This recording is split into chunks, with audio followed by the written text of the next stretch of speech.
All right, I believe I am live. I am live. Hey, everybody. Welcome in. I am so glad that you're here for tonight's capacity conversations.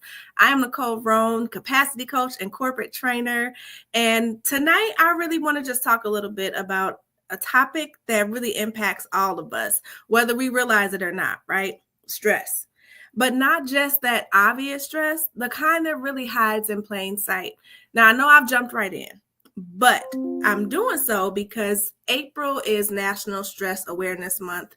And I've been talking all month long about how we can manage our stress in a better way, show up for ourselves, show up in, our businesses and our jobs and our families as partners. And I'm really passionate about this topic because once upon a time, stress almost took me out, right? And that's not just it though. It's also because I see so many clients and so many people that I love legitimately struggling with stress, but not really connecting the dots on how it shows up and how it really impacts every part of our lives. And over the weekend, I did a stress detox in Crown Point, Indiana. So if you were in the room, make sure you stop in and say hello. And as you come in as well, say hello. Or if you're catching the replay, make sure you're dropping where you're from in the chat as well. I really saw this at the stress detox too. And part of it is because we usually do talk about stress, but the kind when it gets loud, right? And so today I'm on here just to talk a little bit about how stress sneaks in. And as you probably seen in the title, it's about when stress is wearing a disguise. And so many of us overlook some of those real signs, unfortunately, until it's too heavy for us to ignore. And so this evening, I want to be clear, first and foremost, this is not a call out.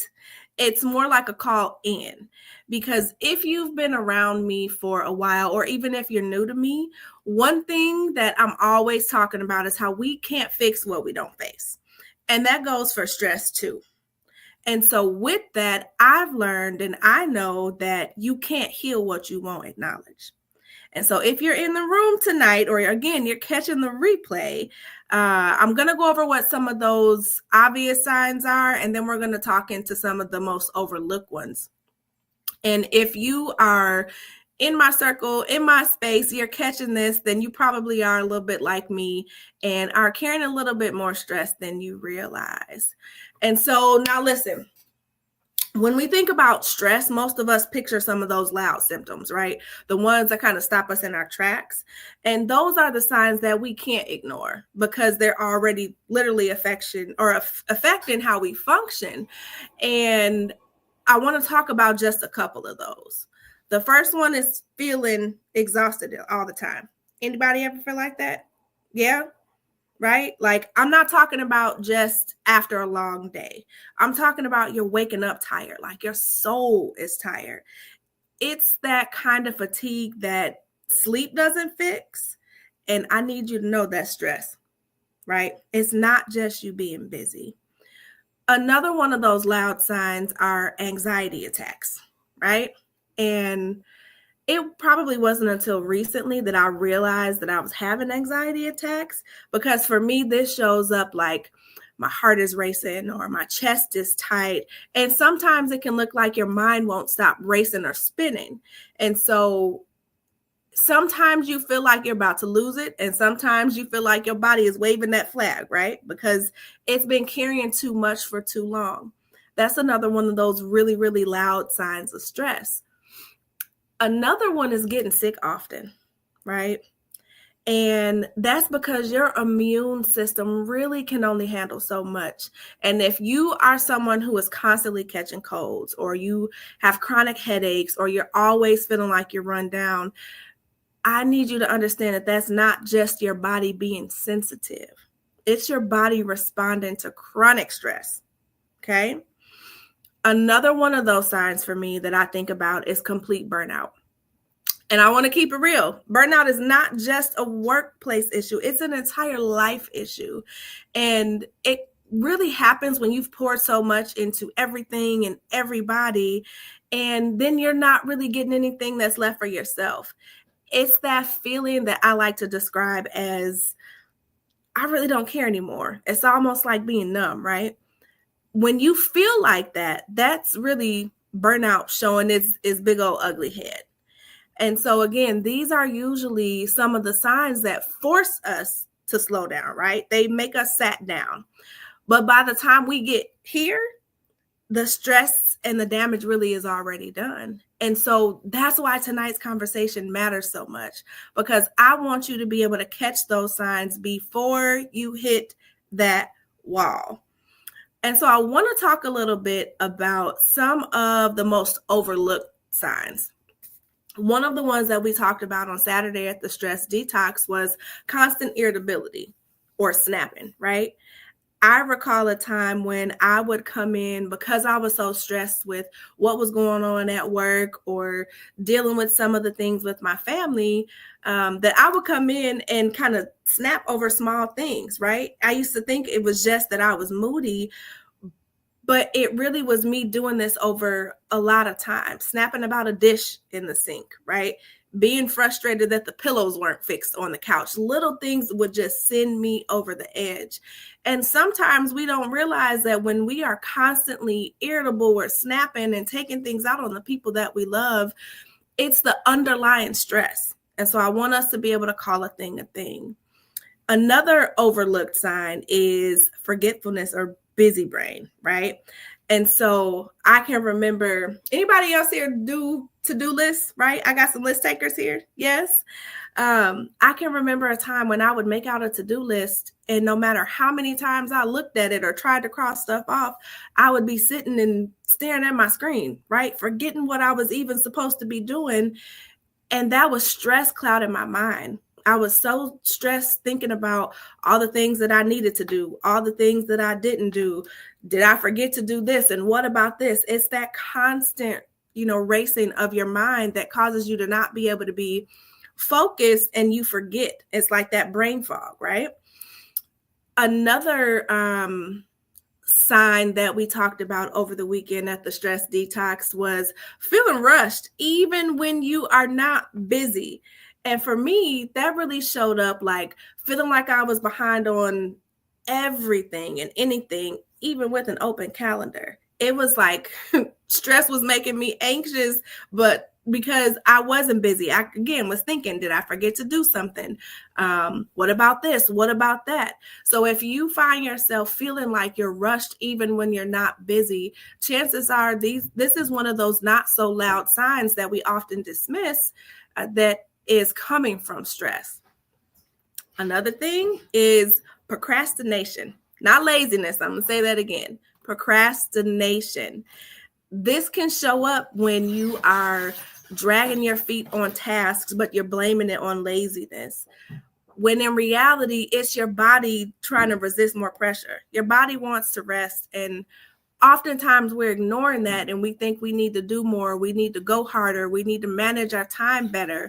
When the truth is, we're stressed out. And instead of us addressing it at the root, we're trying to do more because we think that's what it's supposed to be. Let's see. Another one that kind of comes to mind. I know there's a lot of these subtle signs, but I'm saying them because, again, we dismiss them, we ignore them, we overlook them. And if we don't address them, then we can't really get to the root of the issue. So another one is appetite changes. And this could look like overeating. This could look like undereating. One of the things that I used to do was skip meals, right? And not even on purpose. I would be so stressed that I just wouldn't eat. Now, some people who are trying to release a few pounds may think that that's a good thing, but you're sending your body into shock and not giving your body the resources and the nutrients that it needs. And so when you look at this from the other scale, from like an overeating, that could be eating junk food, right? Eating anything that's in sight, because we know that we've learned that a lot of the sugary meals, a lot of the things that we eat can be comfort food. And so if you find yourself on one of the other, I want you to check in and understand, are you doing this because it's stress? Okay. Another one that's a huge telltale sign are random aches and pains, right? That back pain, that neck tension, the pain in your hip. Sometimes we chalk it up to it being bad posture or, oh, I may have slept wrong. But chances are, and this is not just a one and done, right? If you are consistently feeling these random aches and pains, 9 times out of 10, it's because of the stress that's built up in your body. And so we can't just keep dismissing it or ignoring it or pretending it's not stress or not connecting the dots, because that's what leads to all of the things that we're talking about, right? And so let's talk a little bit about why we dismiss these signs. And I want to talk about 4 in particular. I believe number 1 is because we normalize dysfunction, right? We say, oh, that's just life. Or, like I said in a post, I think it was yesterday, life is lifing. But when you normalize the chaos and you normalize the dysfunction, all the things that I just named become normal to you. So they become part of your everyday routine. And that's dangerous, because then we're not paying attention to how we feel. We're not really paying attention to the signals that our body is trying to give to us, which ends us up in places like the hospital, like I did in 2019. Another good reason, I won't call it good, but another one of the reasons why we tend to dismiss these signs is because we shame ourselves, right? I'm smart, I should know better, right? Or I'm lazy, I'm unmotivated.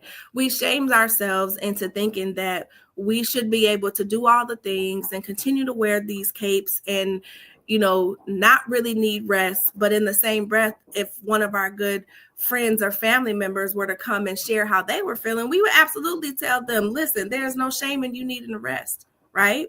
And I think similarly to that, we're taught to just push through. And I've talked about this in the last couple of lives, right? We think that rest is a reward and not a right.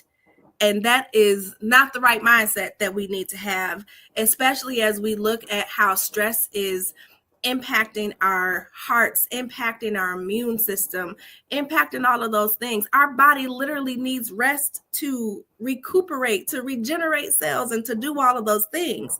And so instead of us, just saying, hey, I really need to step back, we're taught to continue to push through, but that's not sustainable. Also with that, we're minimizing our pain, right? Who here or watching the replay has ever said, oh, other people have it worse, I shouldn't feel like this because XYZ, right? When we minimize that pain, or we, equate what we have to not being so bad because somebody else has it worse, we're dismissing our needs. We're dismissing our feelings. We're making excuses for the stress that we have. And I don't want us to continue to do that, because the truth is, ignoring the stress does not make it go away, right? It really just makes it go below the surface. And to me, when stress does that, it literally grows these roots, right? That can choke out your peace, your health, your joy. And I remember one of my mentors explaining it, that it's kind of like a beach ball, right? The more you push it down, the harder it's going to fight to come to the surface. And eventually it will, right? You can only hold that beach ball down for so long. And so when we overlook these signs, it literally slowly chips away at our capacity. And that is our ability to show up fully, to be able to pour into others and to pour into ourselves. I am always teaching and preaching about how you only have so much time, so much energy, so much, emotional space. And if you don't know where there's a silent leak, then stress is going to find a way to take more of you.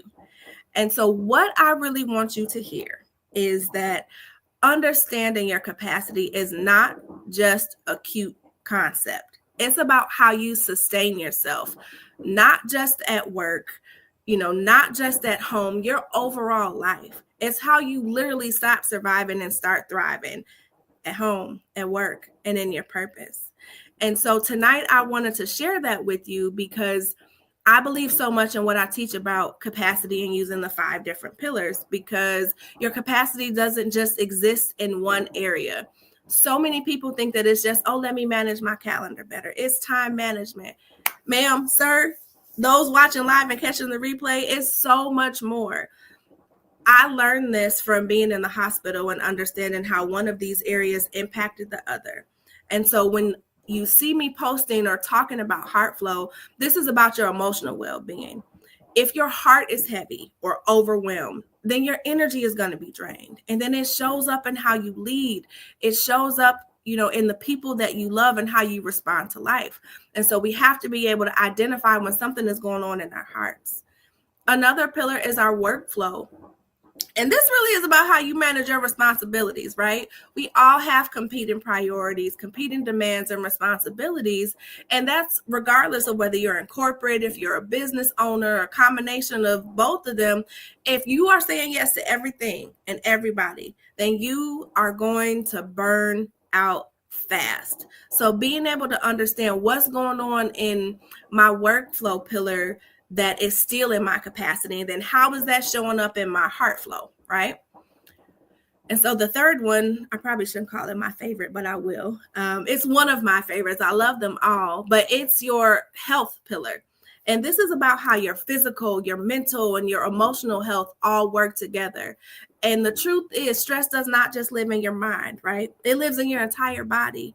And if you ignore it, like those, chronic body aches that I was talking about, or, the change in digestion, your sleeping habits, if you ignore it, it eventually is going to speak through fatigue, through illness, or even your body breaking down.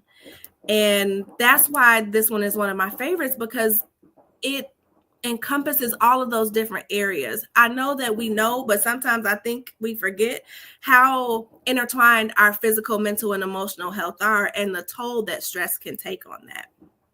Now, we also have cash flow. And so this one is about how you manage your financial resources. When stress or money is stress, let me say this, let me stop. When money stress is silently eating at you, it shows up as anxiety. It shows up as sleepless nights. It shows up as decision fatigue. It also shows up as you making a whole lot of money and then spending that money as fast as you get it because you're trying to fill a void because something else is going on in one of those other pillars. And so again, it's important for us to really understand how each of these pillars work together to make up our entire capacity. So not just the time management part, but really that below the surface work that I was talking about earlier. Last but not least, we have your faith flow, which is going to be your spiritual foundation. And so this is the one that is like your anchor, right? When life gets heavy, when life gets to life, and without it, I like to think about you drift more, right? You drift to doubt, you drift to fear, and then you tend to disconnect from what matters the most. And for me, going through these different seasons of, trauma, drama, growing, learning, dealing, healing, I've had to be connected to faith. That's what's gotten me through. And if something is off in your faith pillar, just like with the rest of them, that's really when, our capacity is impacted. And so I shared that because I want you to know that each of these pillars really do support you, not in just your ability to function, but literally to flourish. And so when one of them is off, that impacts the rest. And this is really where stress can get to the center of that misalignment. I wanted you to understand how managing your capacity really is you managing your stress. And it's not about you doing more, but really being more intentional about where and how you give your time and energy. And one of the other things is, I taught a little bit about the difference between coping and managing, right? Coping is one thing, managing is another. And being able to cope is, I'm just now seeing these comments. I was in the zone. I'm so sorry, y'all. Yeah, coping is one thing and managing is another. To me, coping is really just putting a Band-Aid over what is going on. Whereas managing is really you getting to the root, you digging it up, and you doing the work to deal with what's going on. If you're constantly coping and not managing, I don't care how many bubble baths you take. I don't care how many massages you get. The stress is going to come back. So you got to get to the root of what is really stressing you out. I see some comments in here, so I'm going to pause and see if I have any questions. I know I see Monique here. Hey, girl. Hey, I see Katrina. Cousin Renee, I see you as well. Thank you for joining me. I appreciate you. Y'all know I'm passionate about this. And there's 2 more days left of Stress Management Awareness Month. And understanding that 1 in 3 women are still impacted from heart disease, which is directly linked to the amount of stress that we have. The stress from the invisible labor of being the decision maker, or the stress of being the go-to parent. I have a soon to be 22-year-old who still calls me for all the things. I'm grateful, right? But I also have a 10-year-old who is calling me for all the things, who will bypass his dad sitting on the couch to come upstairs to ask me something. And I'm like, sir, there's a lot that comes with that. And so the better that we get at managing our capacity and understanding how all of these different pillars work together, the better we're going to be at managing our stress in a sustainable way. I don't need anybody else dying at their desk and nobody finding them for days. I don't need anybody else having a heart attack because they won't give voice to the stuff that's going on in a relationship or a toxic work environment, or any of us putting up with things that we don't deserve, that we don't desire in this season. And the stress that comes from that takes a toll on our mental health, on our emotional health, on our physical health, on our finances, on all of those things. So I wanted to hop on here one more time in Stress Awareness Month to share my tidbit around why managing your stress is so important. I appreciate you all for joining. If you are catching the replay, then make sure you comment and say replay. And if you're interested in taking the capacity calculator, which helps you understand how much capacity you really have, right? Sometimes we overestimate, or we think I got all this time. But when you see it face to face, it's forcing you to identify, how much time am I wasting? How much time am I spending on the things that I really value? How much time am I spending on the things that are aligned to me in this season for my purpose, for the things that I say I love? It's a great free tool. And so I will make sure that I drop that in the comments section. I will be back here live every single week. Miss Monique is going to be on here with me one of these days this week, or next month. And then we also have some other guests where we're going to be highlighting, the different ways that our mental health and our capacity intertwine. And so I hope that you join us. If this was good for you, make sure you comment, you share, and I will see you all next week.